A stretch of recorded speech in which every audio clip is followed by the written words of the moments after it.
and using this convention of they actually both need each other to support each other in whatever goals they currently have, it helps keep it from going, so why are we even interacting? We're Heather and Natalie, the Romance Rippers, romance addicts and authors. We're here to help you craft stories that leave your readers begging for more. This is the time to get that story out of your head and give book lovers the emotionally satisfying ships they crave. Now let's get to the heart of romance. I had a burp. I thought it was going to come. It didn't come. Now I'm sad. That is tragic. Hi, I'm Natalie. I'm Heather. We're the Romance Rippers. Welcome back. In our previous episode that we posted 2 weeks ago, we talked about the 9 romance genre obligatory scenes that readers really expect when they're reading a romance book. And they are really great building blocks, I feel like, for us as writers. When we're specifically working in the romance genre. So today we're going to be talking about the conventions of genre romance. And a lot of them I feel like are going to sound really similar or familiar if you've watched our video about the scenes, because I feel like they're quite often integral to your characters' journeys. But being able to separate the scenes from the conventions, I feel like helps you build those character journeys to getting to that satisfactory happy ending.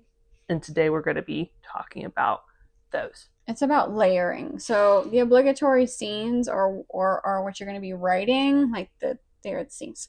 The conventions are sometimes overlapping, but they layer on top of those scenes. Mm-hmm. We're going to be specifically using Ruby Dixon's book, Planet Barbarians, and seeing whether or not these conventions are done satisfactorily and effectively, and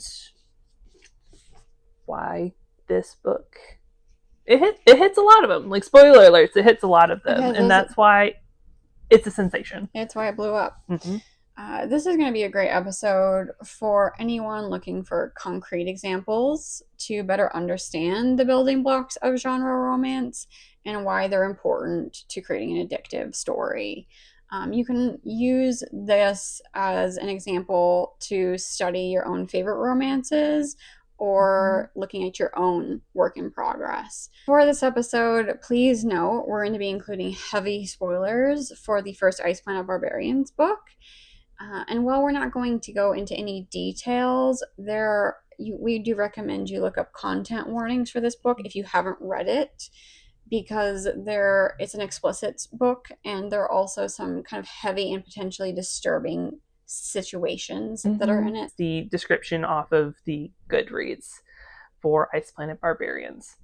You'd think being abducted by aliens would be the worst thing that could have happened to me, and you'd be wrong. Because now the aliens are having ship trouble, and they've left their cargo of human women, including me, on an ice planet. And the only native inhabitant I've met, he's big, horned, blue, and really, really has a thing for me. Also, a quick reminder, when we're discussing the romance genre, we use the terms protagonist and antagonist in reference to the couples that make up the character. They don't have anything to do with moral alignment, but rather storytelling archetypes. So the protagonist is the primary character whose journey of transformation is the foundation of the story. The antagonist, always the main love interest in this genre, is the catalyst for that journey of transformation. Meeting them sends the protagonist on that journey.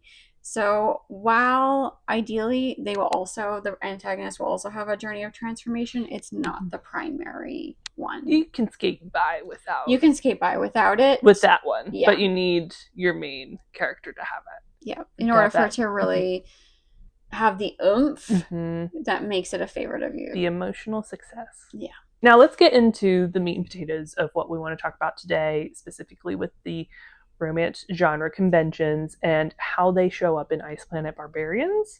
And since these conventions are so common and really quite vital to a romance genre novel, I feeling like a romance. If some or a lot of them are missing, things are probably going to feel really wonky with the story as a reader, and potentially, feel off as the writer. You might be like, it's missing something that I've done in other books. Yeah. Often probably quite naturally, because we are so used to these things. Right, yeah. But sometimes we can skip them, and then we're trying to troubleshoot. Where did it go wrong? So the 9 romance genre conventions. Number 1 is going to be the protagonist intends to avoid intimacy, and thus an intimate romantic relationship. And so this means the protagonist is disinterested in romance for whatever reason, and it automatically creates this really tasty tension for us as readers, because we cannot wait to see how their plan to not be romanced goes awry. Horribly awry. Horribly awry. Deliciously awry. Everything they thought they didn't want, they're going to get. And you're going to get to that happy ever after. Absolutely. But you have to start with the thinking they don't want it. Yeah, yeah. Planet Barbarians does this really well. Yeah, and it's a little bit more subtle than your typical woman who doesn't want love because she's been burned badly. It has a lot more to do with the fact that Georgie has just been kidnapped by aliens a couple of weeks ago. Things have been really very trying for her. Traumatic, tough, yeah. It's been a bad time. And so romance is the last thing on her mind. What she wants is to not die, to not be hurt, to go home, to go back to Earth and her banking job. That's what she wants. And so very understandable desires. I was going to say super relatable. I can't honestly say that I have related to the idea of being kidnapped by aliens or being put on an ice planet, so I retract that statement. But you can still have it be relatable to want safety, to want protection, to want to be home. Yeah, and to want not to be like, and to not have to face change. And I think that's what really this convention is really about. The protagonist wants to keep their status quo, which is being unloved. I'm just saying. Because we all have our stories we tell ourselves, and it's compelling to see that. I feel like, as a reader, and seeing that in the main characters in these romance books, of they're convinced because XYZ they are too much to be loved or don't deserve to be loved. Right, they're too odd to be loved. And we desperately want them to be proved wrong, because we want to be desperately proved wrong. Right. Because of this, you can't wait to see how she's going to get swept up in a romantic relationship that's going to completely change her perspective. The second convention is the antagonist desires to be intimate with the protagonist and usually pursues them. So the antagonist, or protagonist romantic interest, wants to be with the protagonist, even if it's subconsciously. And this amps up the tension even further, because there's that push-pull between the protagonist who doesn't want to be in a relationship and the antagonist who is interested in them romantically. And for the antagonist, their interest can look like being inexplicably and frustratingly drawn to our protagonist, or it can be just an immediate deep desire to be romantically involved with them, and they outright pursue them. Absolutely. And I feel like in general, this is part of the factor where a lot of, I would say, especially romantasy books, not to pick on them, but there's a lot of the fated mate trope. It feels like shorthand for this. Maybe it's a shortcut. Depends on how you're using it. But it's that instant connection. It's an easy way to do that. Definitely in Planet Barbarians, Bechtel it's more along the lines of a fated mate trope, with the symbiote that the aliens have. So he is seeing Georgie and he's like, well, this is a weird little soft thing, but I like it.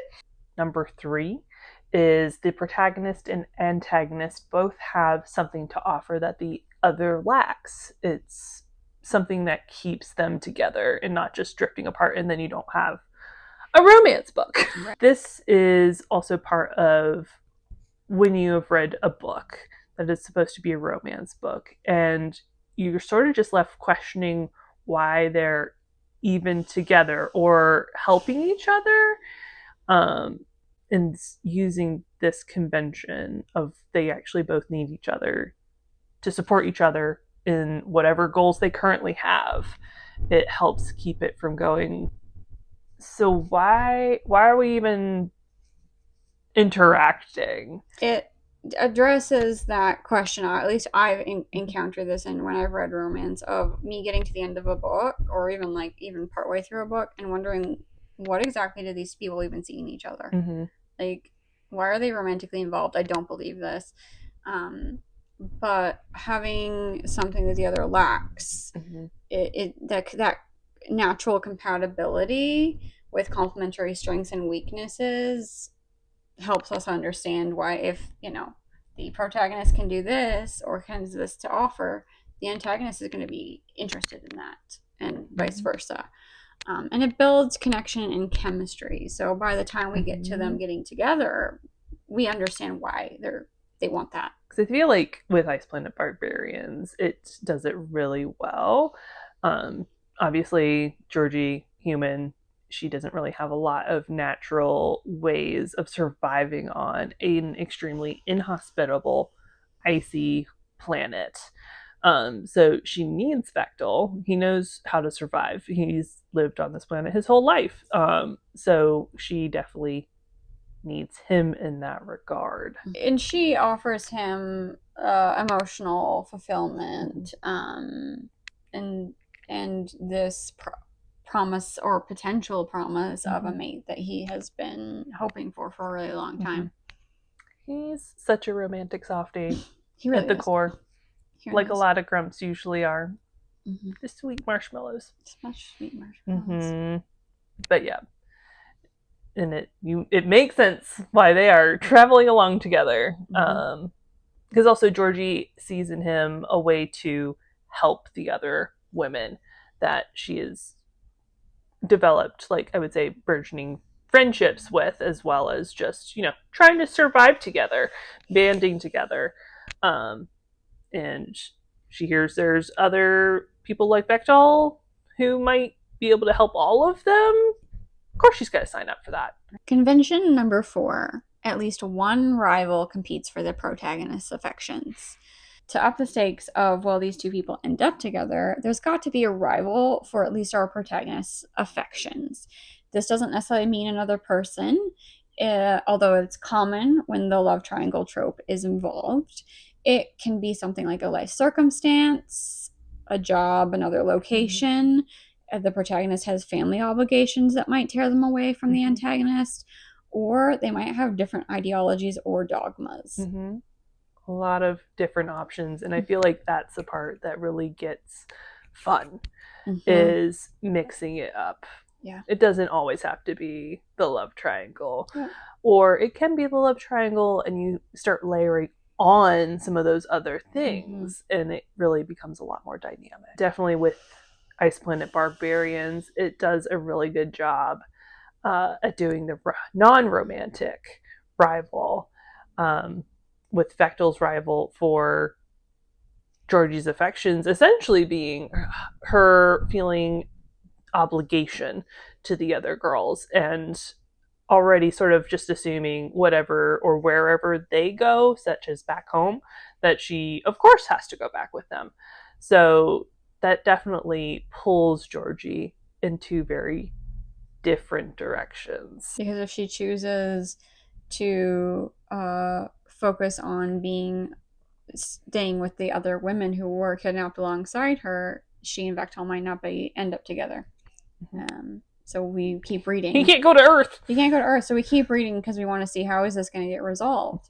So number 5 is there are some people that support the relationship, and there are some people who are not supportive or literally try to impede the protagonist's romantic relationship with said antagonist.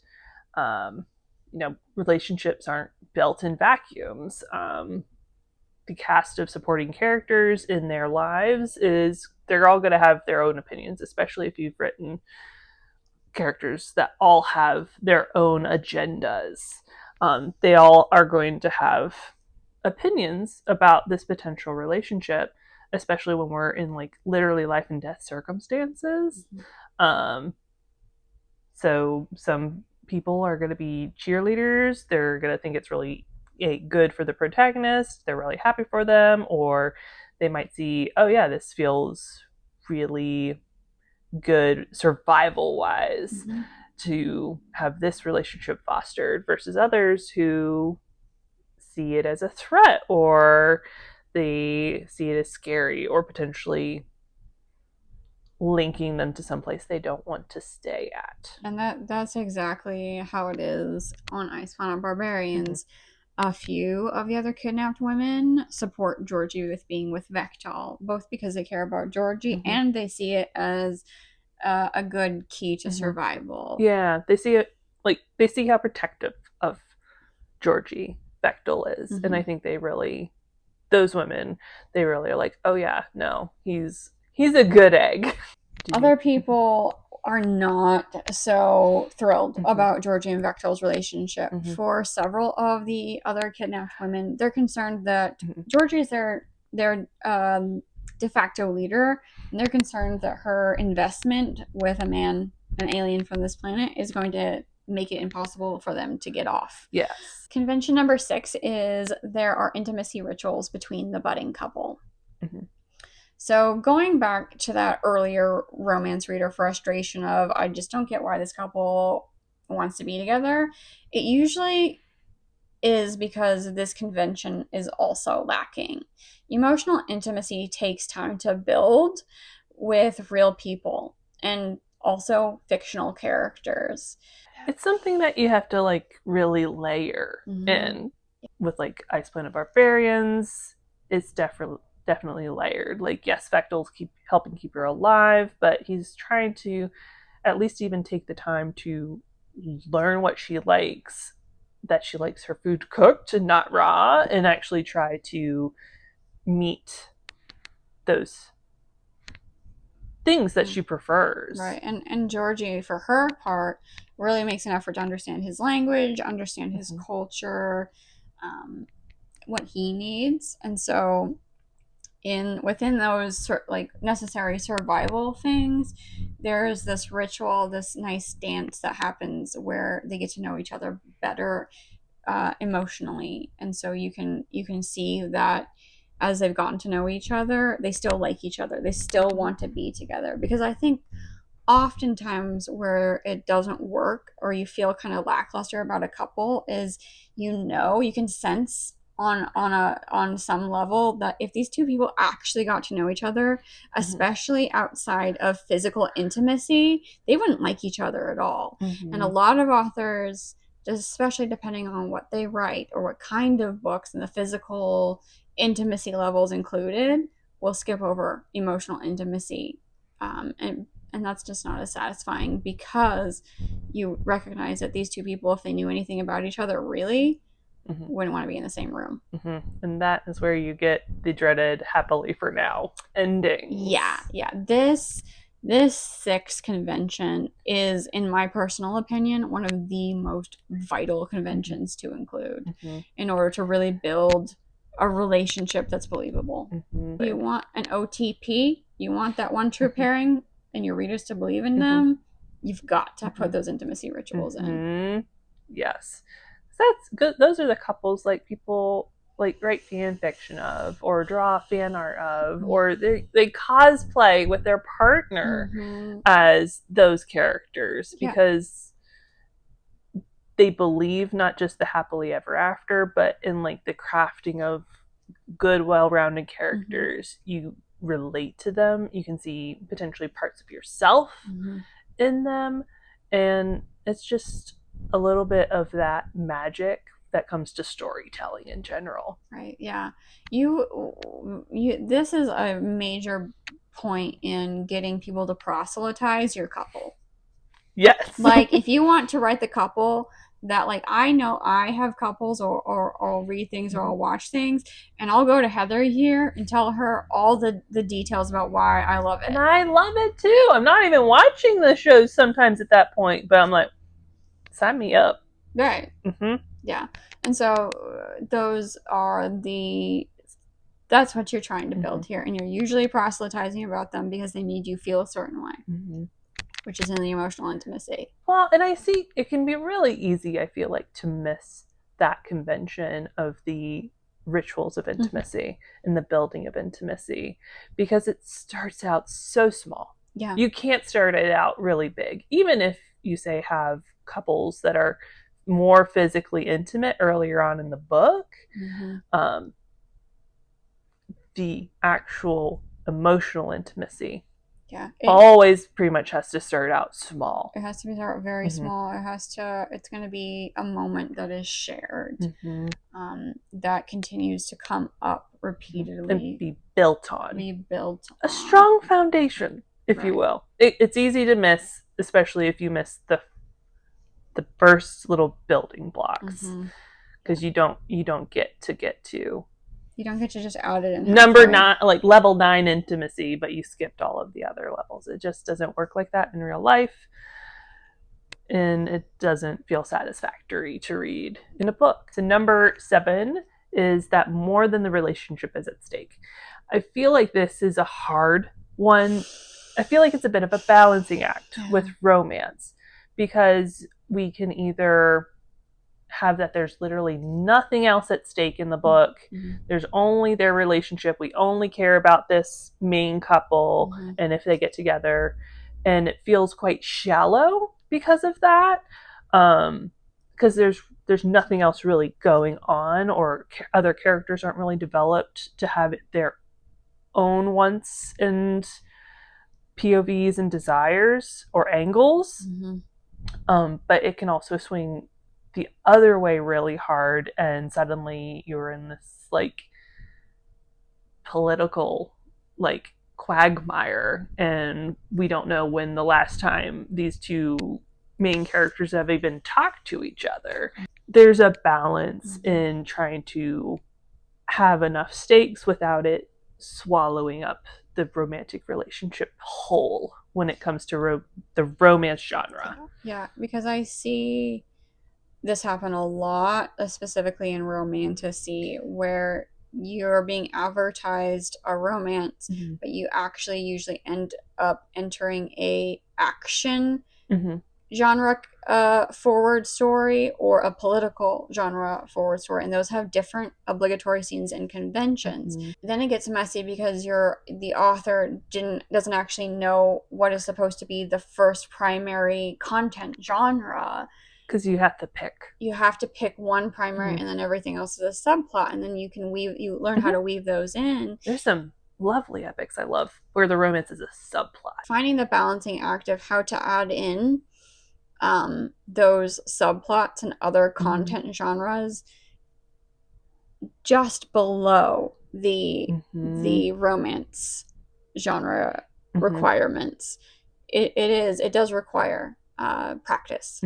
And so Ice Planet Barbarians does this really, really well. It's honestly one of the best ones that I have seen contemporary romance, like written fairly recently, because Ruby Dixon never loses sight that the romance is what is most important in this. Georgie and Vectel's relationship matters the most. Everything centers around like the plot progression, and the arcs all are about this romance. And they're in that main couple's choices. There's a lot at stake outside of that as well. Primarily, Georgie wants to stay alive, and she wants to go home. And we never ever lose sight of that either. It's always at the forefront of her mind, and it causes a lot of struggle and strife and drama for us, and it's at odds with the romantic relationship, and so that just makes it a more delicious, balanced story. So we're never just bored. It's never just And we don't actually ever forget that they are in such an inhospitable place. Mm-hmm. Like, there's a groundedness to it. I'm not saying it is realistic, but there's a groundedness to the way it's Ruby Dixon has written it. Exactly. Like, yeah, is it maybe a little squeaky clean compared to like an actual survival situation? Absolutely. Like, we're not here for that. We didn't sign up for Bear Grylls. Bear Grylls' TV show for this. We signed up for a romance. Right. But it never feels silly. Yeah. Of like, oh, they've been gallivanting, doing cute romantic things for 15 chapters, and now all of a sudden, oh, we need to go help the other girls and survive. Like, we don't have that dissidence. It's very expertly woven together, everything that's going on. So good. Convention number 8. The protagonist undergoes an internal change before finally embracing a committed relationship with the antagonist. So whatever misbelief your protagonist has been carrying around since before the story even started must be overcome now in order to experience true love. Mm-hmm. They need to go through a time of self-reflection after they've had what we call an all hope is lost moment, where we as readers and they as a character have no idea if this romance is actually going to work out. It probably won't. Like, that's how it feels. Mm-hmm. But because they reflect upon the choices they made that sabotaged that part, that their love, they decide that's not who they want to be anymore, and learn to grow and change so they can embrace true love. Mm-hmm. That's, I feel like, one of the most compelling parts of a romance genre book is that change. And it's often, it's perhaps cliche to say, but finding that love within yourself, loving yourself. With this change in a romance genre first story, you want that change to occur because the protagonist was so deeply affected by the antagonist. Like, this would not have happened if they hadn't met the antagonist. A life-changing relationship. It's a life-changing relationship. So it's not that the antagonist like completes them or forces them to change. It's that they opened up because of this person in a way they couldn't have without them. It's just like, any of your relationships that are really meaningful to you, if you hadn't met this person, you certainly wouldn't be who you are now. But with the scenes, we talked a bit about like main characters' misbeliefs, and I would say that is one of the things that is written the least in this book, specifically for Georgie. In that it is unacknowledged, unfortunately. It feels really relatable because a lot of her strife comes internally with her feeling like she needs to be with the rest of the girls. She needs to follow what their choices are, regardless of if that would actually make her happy. Right. She's a girl's girl through and through, and we would say to a fault, because she puts her own, like, she's not... self-sacrificing. It's self-sacrificing, but it's not framed this way in the book. It is framed as being a girl's girl is the ultimate thing, and anything less than that would be morally reprehensible. At least that is the subtext we feel from Ruby Dixon. And we just happen to disagree that sometimes we have to put our own needs before anybody else. Yeah. And in this case, Georgie's needs are best met by staying with Vectal. She's pregnant. She loves him. She's happy with him. She's happy. There's not anything back on Earth that would rival. She doesn't have a boyfriend. She doesn't have a husband. She doesn't really have too much of a family mentioned. Yeah, her community on Earth, her life on Earth, very little is mentioned about that. So, which leads us to believe that there's not much draw for her there. But here, she has everything, except for she wouldn't be a good girl's girl. But yeah, in this book, that part falls a bit flat.